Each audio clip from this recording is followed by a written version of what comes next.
इस कहानी का उद्देश्य किसी की भावनाओं को ठेस पहुंचाना नहीं है, बल्कि मनोरंजन करना है। इसे अन्यथा ना लें।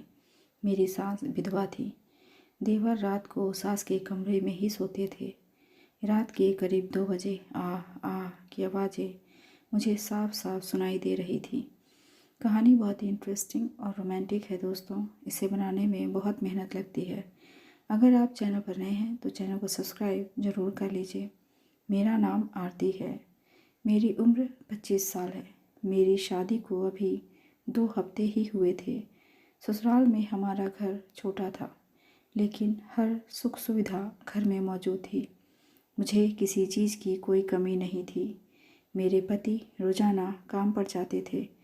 कभी कभी ऑफिस के काम से 1-2 दिन के लिए शहर से बाहर भी जाते थे।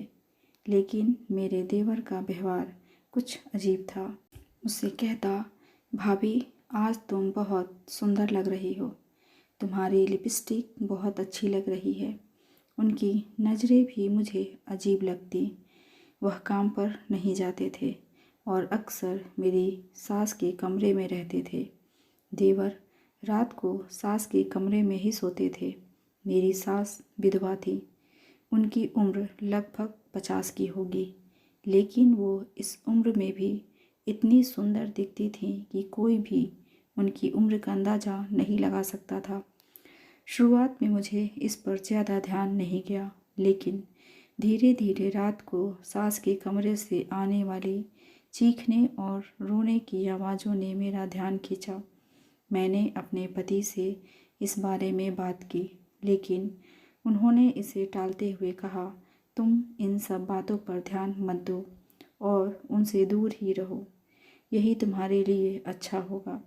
उनकी बातों से मुझे और ज़्यादा चिंता होने लगी। एक दिन हमें एक शादी में जाना था। मेरी सास ने पहले ही कह दिया था कि वह नहीं आएंगी। शादी के दौरान मेरे देवर ने अजीब तरह की बातें की।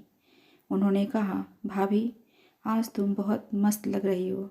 तुम्हारी लिपस्टिक का रंग बहुत खूबसूरत है। आप बहुत अच्छी लगती हो। उनकी यह बातें मुझे असहज कर गई। मैंने घर आकर अपने पति को सब कुछ बताया, लेकिन उन्होंने फिर से इसे नज़रअंदाज कर दिया। मैं परेशान थी कि सास के कमरे से रोज़ रात को चीखने और रोने की आवाज़ें क्यों आती थी। एक बार मेरे पति अपने ऑफिस के काम से शहर से बाहर गए हुए थे। मैं अपने कमरे में अकेली सो रही थी कि रात के करीब 2 बजे आह आह की आवाज़ें मुझे साफ साफ सुनाई दे रही थी। आखिरकार मैंने सच जानने के लिए उनके कमरे में एक कैमरा छिपा कर लगा दिया। अगले दिन जब मैंने फुटेज देखी तो मेरी आंखें फटी की फटी रह गईं। सास के कमरे में जो हो रहा था वह मेरी कल्पना से परे था। अगले दिन मैंने सास से इस बारे में सीधे बात करने का फैसला किया। मैंने उनसे कहा, मुझे सब पता चल गया है। आप मुझे सच सच बताएं कि आपके कमरे में क्या हो रहा है। आखिर मैं भी इस घर का हिस्सा हूँ। मुझे भी जानने का हक है। सास ने थोड़ी झिझक के बाद सारी सच्चाई बताई। उन्होंने कहा, बहू जो भी हुआ है वह किसी को मत बताना। दरअसल तुम्हारे देवर को मैं नींद की दवाई देकर सुला देती हूँ और रात को मेरा पुराना प्यार महेश मुझसे मिलने आता है। यह सुनकर मैं हैरान रह गई। उन्होंने आगे बताया, महेश मेरे कॉलेज के दिनों का प्यार है। मैं उसे नहीं छोड़ सकती। उसके पास बहुत पैसा है और वह मुझे बहुत प्यार करता है। हम दोनों एक दूसरे के बिना नहीं रह सकते। यही वजह है कि वह रोज़ रात को मुझसे मिलने आता है। सास की इस बात ने मुझे स्तब्ध कर दिया।